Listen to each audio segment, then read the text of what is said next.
Olá, você que nos assiste aqui através do Bom na Notícia. Hoje iniciamos uma série de entrevistas com candidatos ao Senado da República.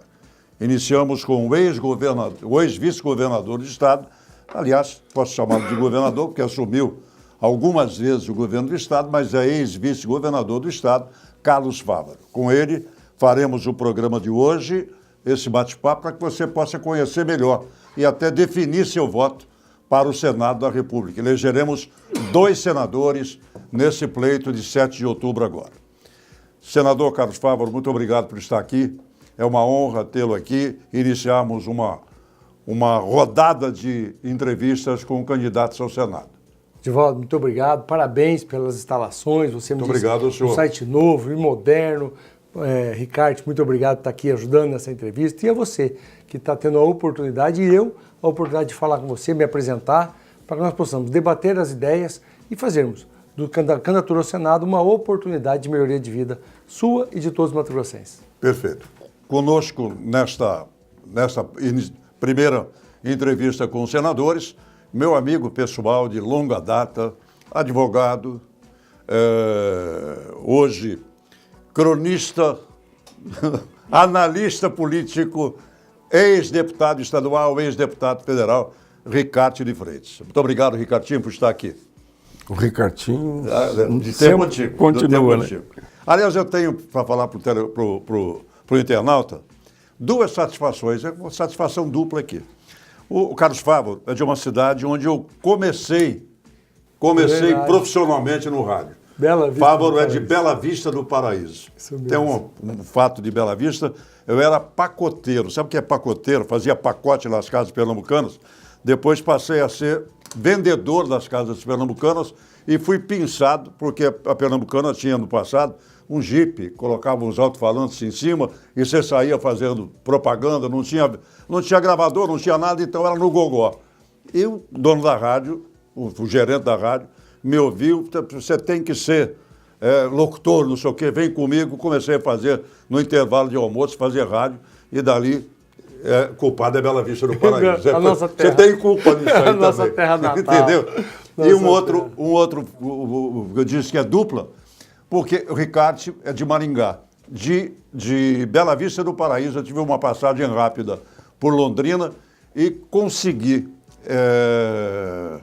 eu não diria a minha emancipação profissional, mas consegui aprender muito na Rádio Cultura e Rádio Jornal de Maringá. E o Ricardo é daquela região, até o pai do Ricardo, o doutor Ricardo, foi vereador naquela região, e por isso é que eu tenho uma satisfação dupla nesse nosso bate-papo hoje aqui. Ricardinho, começa. Candidato, vamos lá. Vamos começar com o fato mais recente. A pesquisa do Ibope, parece que ela o atingiu em cheio, principalmente pelas manifestações que o senhor tem colocado, que não se conforma, que está errado o resultado. Como é que é esse impacto, assim, o senhor que imaginava, e eu acho que surpreendeu muita gente, não foi apenas a sua candidatura. Como é que foi esse impacto? O que significa isso? O que está sendo feito? Quais são os dados de aferição que o senhor tem para contestar isso? Primeiro dizer que a pesquisa que vale é a de 7 de outubro, é a das eleições. Se pesquisa ganhar essa eleição, não precisava ter todo esse trabalho, essa divulgação, se apresentar para a sociedade. Eu confio nos institutos de pesquisa, quando feito de forma séria, correta, né? Me estranha muito os números. Eu não quero desmerecer nenhum dos meus concorrentes, mas só a simples militância, o tamanho do PSD, o tamanho do Arco de Aliança, eu que percorri 100 municípios na eleição de 2016, que tenho mais de 26 prefeitos do PSD e outros partidos me apoiando, 21 vice, e que Lucas do Rio Verde, o meu município, que eu estou há 32 anos, que tem 42 mil eleitores, 2% na pesquisa, dá algo em torno de 30 mil votos. É um pouco desequilibrado, mas eu não quero ficar contestando, eu só pedi para que os nossos advogados e também o nosso corpo técnico, eu estou fazendo pesquisas quantitativas há pelo menos 8 ou 10 semanas, internamente, para ter balizamento, o município que está bem, o município que não está, a reação de cada município e a tendência do eleitorado, para me balizar na pesquisa. Mostram números totalmente diferentes. Mas eu não quero aqui ficar discutindo o que deu a pesquisa ou não, só quero que seja certo. Eles entraram na Justiça Eleitoral, nós estamos fazendo todo um cheque, já acharam falhas na pesquisa e serão tomadas providências cabíveis para isso. Mas o mais importante é que a militância também, e quando a dose é muito forte, nem a militância acredita. Se sentiram revoltados, ficaram mais aguerridos, isso fortaleceu a campanha, está todo mundo na rua e eu tenho a certeza que vamos chegar vitoriosos no dia 7 de outubro. Quer acrescentar? Acrescenta, que eu sei que você está com a língua coçando. Não, eu acho que o importante não era exatamente isso. Quais foram as medidas? Ele explicou as medidas judiciais que tomou. Claro. E eu acho que o dado que não pode passar en passant é o fato de que foi identificado manipulação nessas pesquisas que o senhor colocou aí. O banco de dados está errado, nosso jurídico já tomou providência e está comprovando. Eu acho que isso é importante até para que o seu próprio eleitorado possa você. Perfeito. E que é que o senhor sente nessas andanças? Olha, muito bem, eu acho que é uma eleição difícil. Uma eleição O senhor já é um político, não diria um político calejado, mas já com uma certa experiência como vice-governador. É tapinha nas costas ou é olho no olho realmente que dá para sentir? A população não quer mais só tapinha nas costas, conversa fiada. Estou fazendo questão de me apresentar, porque a indignação da população também é minha. Eu sou um cidadão comum, tenho 3 anos e meio de política, vim para a política exatamente para que possamos mudar o jeito das coisas, para mudar o jeito que o Brasil está sendo gerido, de ter compromisso. Agora, não quero ser um político seletista, emburrado, separatista, que não converse com fulano, com ciclano. Não, eu quero ser um político novo, que converse com a população, pegue a demanda. Eu não sei de tudo, quero aprender com a população, pegar as demandas e trabalhar muito, como fiz na minha vida. Tenho as mãos limpas, só calejado de tanto trabalho. E a vida me deu oportunidade. Como líder classista, desde a minha origem em Lucas do Rio Verde, num assentamento de reforma agrária, quando eu descobri que a melhor maneira de eu superar os desafios e da ausência do Estado era estar irmanado com aqueles que têm os mesmos problemas. A falta de escola, a falta de um posto artesiano, a falta de energia elétrica, a falta de um posto de saúde. Fiz isso a minha vida toda em Lucas, até chegar à presidência de uma entidade de classe, que é a ProSoja. Isso me levou para a vida pública, fui vice-governador, tive algumas decepções, achei que eu quero falar sobre isso. Mais. O senhor tem dito que levou 3 anos e meio para tomar a decisão de se afastar do governo. Foi o tempo que o senhor levou. Liderou um movimento numa carta assinada por 31 figuras importantes do movimento político estadual. E o senhor, a partir dali, saiu dali com a bandeira do Wellington. Depois, o senhor foi conversar com o Mauro Mendes. Os deputados do seu partido não aceitavam se não fosse o apoio ao governador Pedro Taques. Quer dizer, na verdade, isso cria uma situação de desconforto, com certeza, com qualquer um. Eu quero lhe perguntar o seguinte, por que o senhor, que acaba de dizer, que nunca participou da vida pública, faz 3 anos e meio só que está no processo político, por que quis sair, primeiro, direto para senador? E segundo, o senhor está vendo que este universo é um universo complicado, porque no fim o senhor foi parar numa coligação que o senhor não imaginava, que não era aquela que de início, não é a de início, aquela que o senhor estava pleiteando. O senhor chegou a Brasília junto com o Wellington para receber as bênçãos do Gilberto Kassab.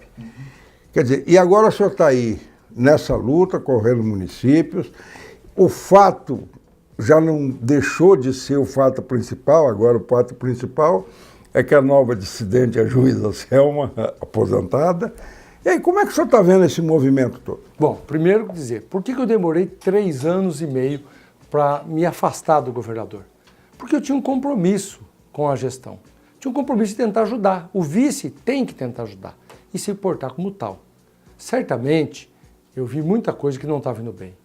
Eu via internamente muita promessa e pouco cumprimento de compromisso. Gastança desnecessária. Eu avisava o governador.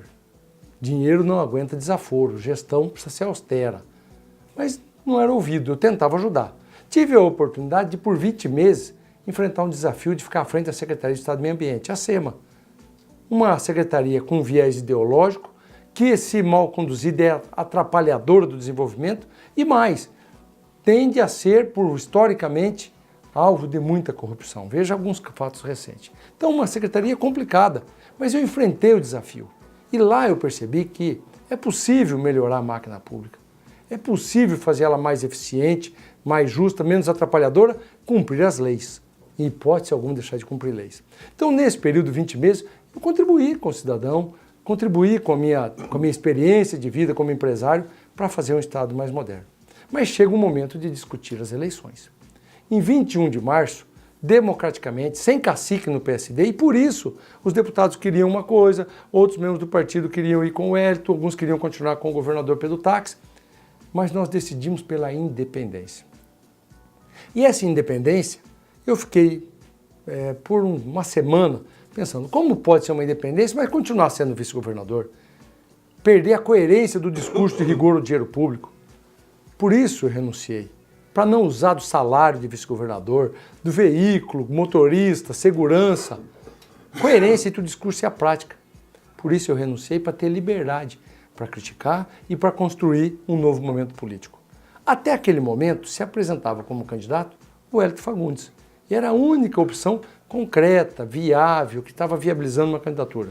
Existia a possibilidade de Mauro Mendes vir a ser candidato.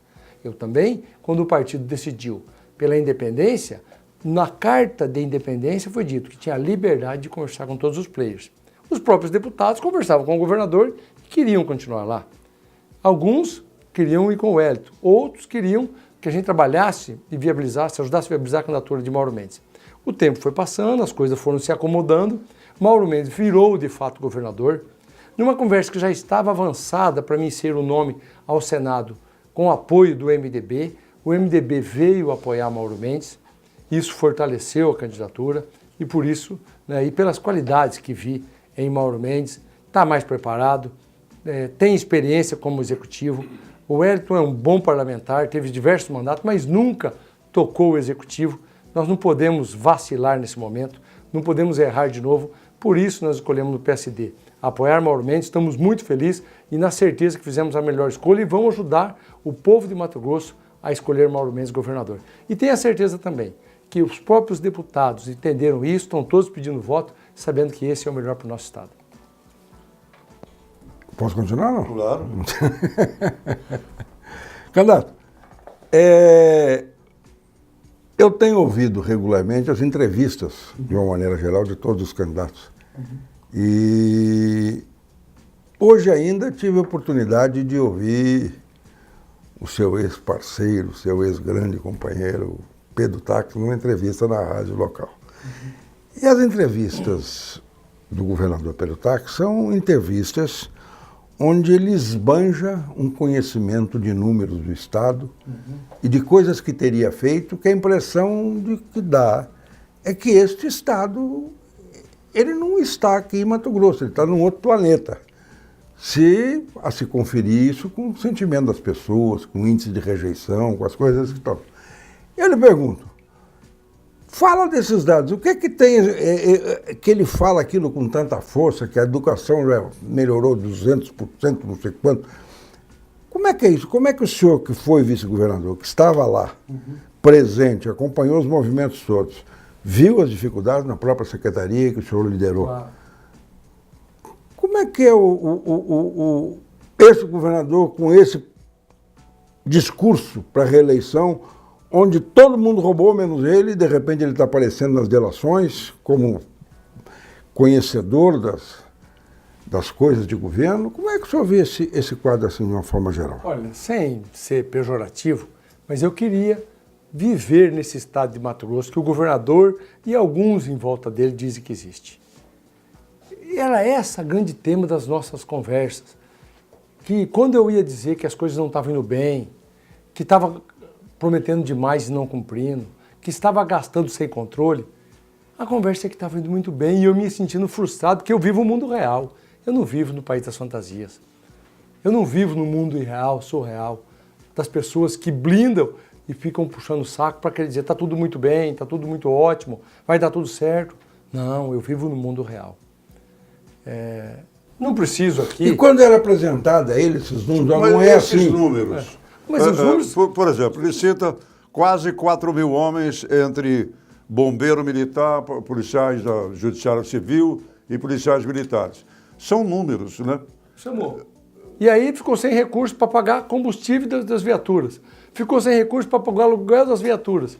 Ficou sem recurso para reformar a delegacia. Ficou sem recurso para comprar armamento, equipamento. Veja bem, um Estado, se estivesse bem financeiramente, não teria o NEMAT parado por falta de pagamento a fornecedores básicos. Nós tivemos uma greve de escolas nos últimos dias, há 15 dias atrás, por falta de pagamento de coisas básicas, material de limpeza, higiene, papel higiênico, detergente, 7 milhões de reais. Se tivesse bem, não tinha parado por conta disso. Um Estado que está devendo para todos os fornecedores 5, 7 meses, pergunte aos prefeitos, atraso de repasse à saúde, gente morrendo na porta dos hospitais. Escolas como a 1º de março, se não me engano é o nome da escola de Canarana, que foi lá, demoliu, ia construir uma nova, não construiu, mandou uma escola de container, não instalou, aí o prefeito procurou um empresário, porque precisava colocar aquelas crianças para começar a estudar, no ano letivo, começo de janeiro agora, alugou um prédio privado, as crianças estão lá acomodadas meio que razoavelmente e nem o aluguel está sendo pago. Risco de tomar um despejo naquela escola e as crianças não terem onde estudar. Não está com as finanças em dias. Os restos a pagar, as dívidas com o fornecedor chegando a quase 4 bilhões no final do ano. O rating do Estado, que é a nota de avaliação de risco, é a classificação se o Estado está bem ou não, para poder pegar aval do Tesouro Nacional, empréstimos nacionais e internacionais, foi rebaixada de B- para C. Literalmente, na linguagem popular, o Estado está no Serasa. Qual é o Estado que está indo bem? Ele esses dias fez uma definição numa matéria da Folha de São Paulo que dizia que Mato Grosso estava no ranking em 17º lugar como um Estado pouco eficiente. E aí, em resposta a isso, ele imediatamente, assim, pouco eficiente, não ineficiente, que era no governo anterior. Como é que são esses dados, assim, de... Cara, a lei de responsabilidade fiscal explode, não tem crédito do Tesouro Nacional, não pode contratar empréstimo. Cássio, Pouco eficiente, então Cássio, agora sim, pouco eficiente é... já está bom. Já quero está as coisas resolvido. eficientes.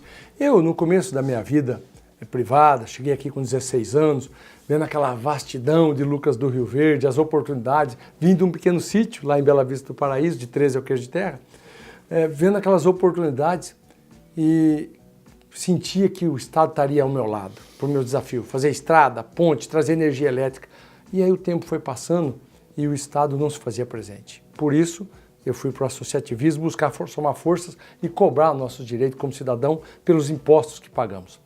Aí, depois disso, então eu não tinha o Estado presente, eu falei, então eu não quero o Estado longe de mim. Se não puder me ajudar, que não me atrapalhe, que não me atrapalhe. E muita gente fala isso, né? Olha, só fica longe eu dou conta de tocar minha vida. Mas com a evolução, e aprendendo muito que eu aprendi nesses anos, e depois estando na vida pública, eu aprendi que eu não quero nem o Estado cuidando da minha vida, que não precisa, mas nem ele longe de mim, porque eu pago imposto, eu quero um Estado eficiente, um Estado que devolva a mim e a todo cidadão serviços públicos de qualidade pelos impostos que paga. E o Estado de Mato Grosso não está sendo eficiente. Precisa de um gestor mais competente, criterioso, e eu tenho certeza que isso vai acontecer com Mauro Mendes, governador do Estado. Agora, passaremos anos difíceis para reequilibrar tudo isso que estamos fazendo. O Mauro não é salvador da pátria. Por isso eu quero ser senador. Porque Mato Grosso, Ricardo, e você conhece muito bem, essa força da economia brasileira, poucos estados do Brasil contribuem tanto com a economia nacional. Poucos. Talvez São Paulo contribua bastante, alguns estados. E Mato Grosso recebe muito pouco de volta. Se nós somos a força da economia, nós temos que ter a força da representatividade política. Buscar mais recursos dos nossos impostos que estão em Brasília para o bem-estar da nossa população. Agora, como é para fazer? isso que eu quero ser. Como fazer, com senador? determinação, com imposição. Veja Determinação bem, e imposição não traz o dinheiro. Esse aqui é o grande drama que a gente vive, né? Deixa- Nós temos uma bancada de 8 deputados federais, 3 senadores. Por isso que Como é que é brigar numa área Por dessa? isso que o Senado é uma casa paritária e é a grande oportunidade. Veja bem, eu vou dar um exemplo como que traz. Há poucos dias atrás, o governo federal anunciou a construção da FICO, da Ferrovia de Integração do Centro-Oeste, da Norte-Sul, no Goiás, no entroncamento com a Norte-Sul, no Goiás, até Água Boa, no Araguaia, aqui em Mato Grosso. Para ali. Hã? Pelo governo federal, para ali. Primeira parte. Com recursos da outorga, da renovação da outorga da Vale do Rio Doce, nos estados do Pará e do Espírito Santo. Ela teve uma renovação por mais 30 anos, tinha que pagar uma outorga ao governo federal. O governo federal recebeu e determinou que a Vale construa, se eu não me engano, 285 quilômetros de ferrovia. Por que isso? Porque com essa construção desta ferrovia, nós vamos Em primeiro lugar, viabilizar a Norte-Sul, que está pronta e obsoleta, não consegue nem concessionar porque ela não tem carga. Quando ligar a Mato Grosso, ligou na carga. E aí vai viabilizar a Norte-Sul até São Luís do Maranhão, viabilizar o porto do Tegrã com essa ferrovia. E aí teremos nova outorga na concessão da Norte-Sul e a continuidade de um programa de concessão e construção de ferrovias. Veja bem, quando essa ferrovia, que é fruto do trabalho dos mato-grossenses, das entidades de classe, eu ajudei isso quando ainda presidente da ProSoja, financiamos a revisão dos projetos, da viabilidade econômica e técnica, licenciamento, então ela tem projeto, licença, e aí teria recursos para fazer essa obra. Ótimo, então vamos começar a FICO em 2019. Eu vejo, né, no WhatsApp hoje, nas redes sociais, numa noite, cheguei em casa, 11 horas da noite, o senador Jader Barbalho, um forte senador brasileiro do Pará, com seu filho Helder Barbalho, candidato a governador, numa audiência com o ministro Eliseu Padilha da Casa Civil, exigindo que os 4 bilhões de reais da Vale do Rio Doce, da outorga da Vale, fossem investidos no Pará, numa ferrovia do Pará, que nem projeto tem, muito menos licença. E eu vi o ministro Eliseu Padilha dizendo assim, não, vamos revalidar, vou levar o presidente da República. Ora bolas. O senador Jader Barbalho estava cumprindo o seu papel de defender os interesses dos paraenses. E quem estava lá para defender o interesse dos mato-grossenses? Eu fiquei indignado aquela noite, amanheceu o dia, fiz uma ligação para o ministro Eliseu Padilha, pedi uma audiência com ele e às 20 horas daquele mesmo dia estava lá no Palácio do Planalto, brigando pelos mato-grossenses. Eu já não era vice-governador, mas a minha indignação e o trabalho que fizemos não podia ser em vão. Convidei o senador Wellington, o ministro Blair, foram junto comigo e garantimos a continuidade dos recursos aqui.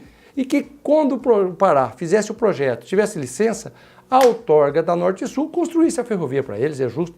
Por isso eu falo que é determinação, tem que estar atento. Eu não vi nenhum parlamentar estar lá defendendo os interesses de Mato Grosso. Isso eu vou fazer com muita Então ousadia. quer dizer que faltou, na história política de Mato Grosso, determinação para os outros senadores que estão lá?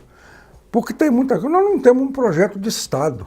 Exato. Mato Grosso tem o maior potencial de turismo que outro estado não tem, que isso equivale ou é maior que o potencial agrícola do estado em termos de geração de emprego, de renda. Ricardo, nós temos zona ZPE de Castras, que nós já falamos a esse respeito. Está emperrado. Quer dizer, emperrado. O que é que nós temos? Nós temos projetos de governo que são apresentados em planos à época das eleições, que terminou e continua todo mundo a coisa, falando se é saúde, educação, melhorar a segurança e tal, e ninguém fala. O que vai fazer transformar esse estado num polo indutor de riqueza, que vai gerar emprego? Porque, como é que faz? Nós só estamos produzindo e mandando embora. Exatamente. Aí recebemos uma migalha do FEX. E se dá por Todo satisfeito mundo aí. fala em Lei Candica, a maioria da população não sabe o que é. Exatamente. Não muda isso, fica assim, o que é? Então, É O que eu determinação. ouço também, só na esteira do Ricardo, é o seguinte, né? Nós temos uma política de governo. Então, vamos lá. Você vai plano de governo registrado, que é obrigatório no TRE. Nós não temos um plano de Estado, o cidadão se comprometer com o Estado. Então, é o governo dele, a bel prazer, porque o senhor passou por lá, né? E os outros governos foram assim. Eu acho que a fechadura não pode ficar do lado direito, tem que ficar do lado esquerdo. Então, é a bel prazer do governo atual, ou do governo do momento. O atual, estou remetendo a Pedro Táxi, eu não quero isso, aos governos que passaram. A bel prazer de quem está no poder. Qual é a política de Estado que nós temos? Qual é o compromisso de Estado, realmente, para transformar? Exato. Talvez é até a falta do conhecimento para quem foi eleito. Um deputado, ele representa o povo. Por isso, a diferença do número de deputados de estado para estado. Por isso, Mato Grosso tem 8 deputados e São Paulo tem 70, porque tem mais gente, precisa de mais representantes. Já no Senado, o senador representa os interesses do Estado frente ao governo federal. E aí é a grande oportunidade. Talvez o senador não saiba exatamente o que você está dizendo, Edvar, que ele representa os interesses do Estado, que ele pode, com muito afinco, e não é salvador da pátria, é com boa articulação. Eu aprendi a fazer isso como líder classista.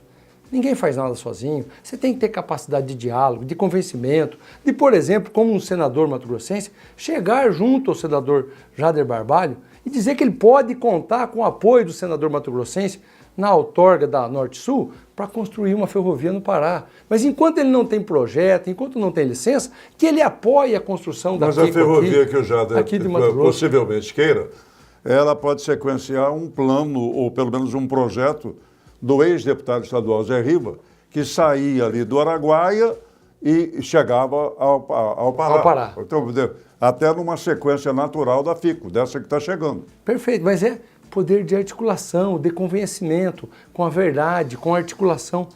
É isso que eu aprendi a fazer nos anos que sou líder classista. E é isso que eu quero fazer como senador. Mas é exatamente como você disse, tendo a relevância e a importância e sabendo para que foi eleito. Um senador representa os interesses do Estado de Mato Grosso e é para isso que eu quero ser. Me impondo desta forma, não é na força, não é no grito, é na articulação, no convencimento, na certeza de que você pode se aliar com as pessoas de bem e fazer o melhor para o povo de Mato Grosso. O Ricardo, por exemplo, tem vastíssima experiência de Brasília.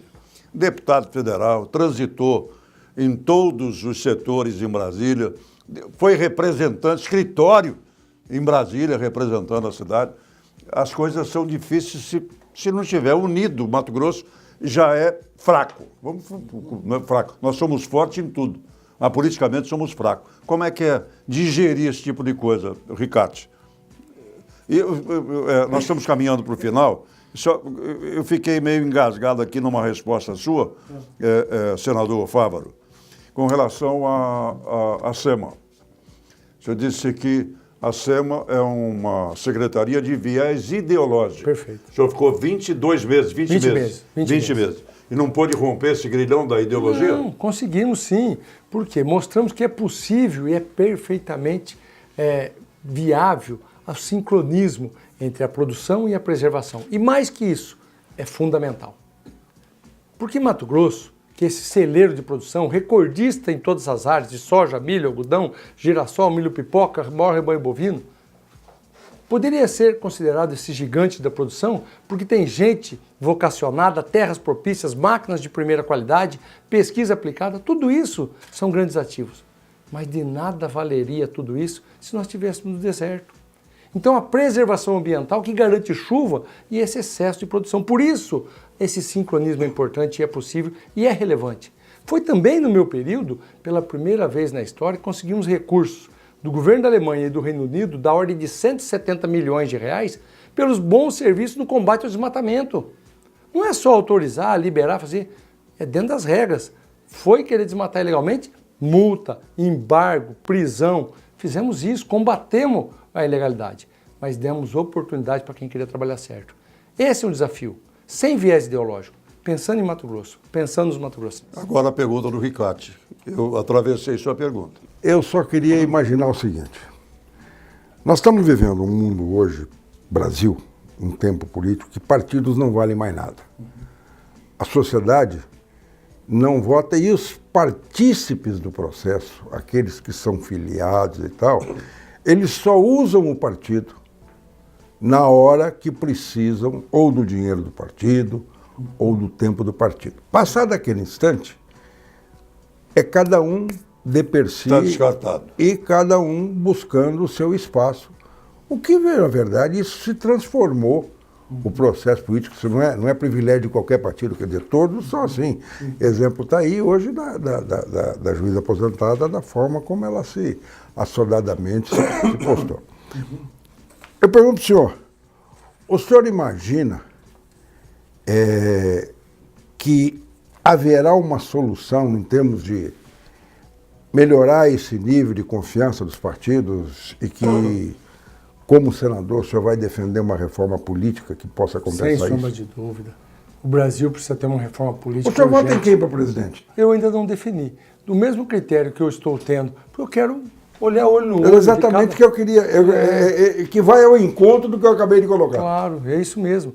Eu ainda não defini. O meu partido está coligado nacionalmente com o Geraldo Alckmin. Eu acho que ele é um bom gestor. Tocou São Paulo 4 vezes, é responsável, criterioso, equilibrado. Mas eu quero primeiro ter certeza se ele está alinhado com o desejo dos brasileiros. Eu estou olhando bastante o discurso do Bolsonaro. Eu acho que, às vezes, ele parte para um radicalismo que eu acho que não é bom, mas também está dando um choque de verdade que os brasileiros também querem. Quero ver o que pensa na economia, quem serão seus assessores, O seu vice está tendo um posicionamento muito bom. Eu quero entender primeiro para tomar minha decisão até 7 de outubro. E espero que os eleitores também façam isso.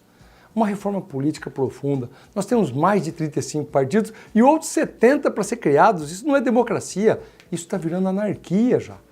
Eu acho que precisamos de uma reforma profunda, uma reforma política, fidelidade partidária através das coligações, fim das coligações proporcionais. Aí sim o cidadão vai ter que dar valor ao seu partido e ter uma chapa coesa para poder se eleger. Voto distrital misto, onde o eleitor possa conhecer o seu eleitor e evitar o paraquedista. Quer dizer, precisamos limitar o número de partidos para não virar um banco de negociação nas eleições. Tenho certeza que esse é um primeiro passo. Para não virar, não. Para deixar de ser. Deixar de ser. Deixar de ser. É verdade. Senador, o senhor falou olho no olho. Então, olho naquela lente, converse, se despedindo do nosso internauta. Olha, obrigado pela oportunidade, Edivaldo, Ricardo. É sempre uma honra estar falando com vocês. Ao eleitor, cidadão, eu tenho a mesma indignação que você. Eu quero mais é que o Estado melhore, eu quero mais é que as pessoas tenham oportunidades, eu quero mais ser feliz em Mato Grosso e no Brasil. Avalie os candidatos, pense, critique, cobre, faça isso até as eleições, escolha o melhor para o nosso bem, da nossa família. Eu sou o Fávaro, 555 e quero ser o seu senador.